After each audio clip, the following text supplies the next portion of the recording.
I mean, it's never too late to call off a strike that intelligence reveals, the target is not the intended target.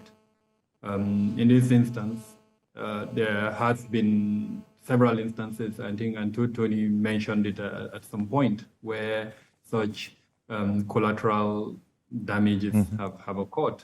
And so it would have been expected that by now there will be several levels of checks that the relevant security department would put in place.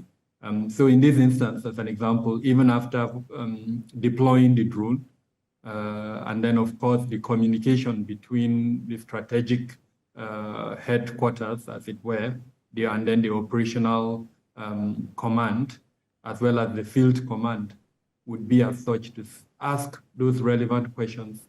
I mean, I'm thinking best international practice. I know in the Nigerian context there will be deficiencies, but what is expected is that there are intelligence assets on ground. Tony gave an example of what intelligence assets on ground could do. This is a public space, so I'm mindful what I say. And then of course there will be intelligence assets with other capabilities. Now you have to establish a fusion between the information coming from both the ground sources and then the other sources.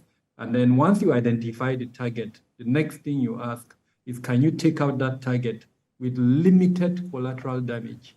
And that collateral damage could even be the target's family. So there maybe his wife and his kids are around him. You now ask your question, is the target that important that you want to eliminate him together with his wife and kids?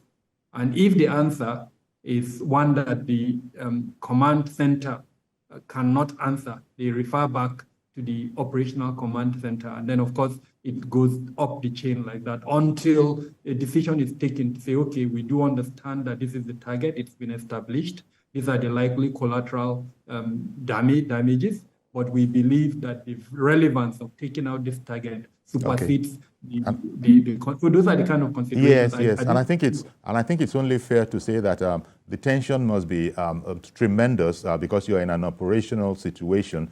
So effectively, you're in the middle of a crisis, and as you were explaining it to us, the step by step, all of this would have to be happening in seconds, I imagine, nanoseconds.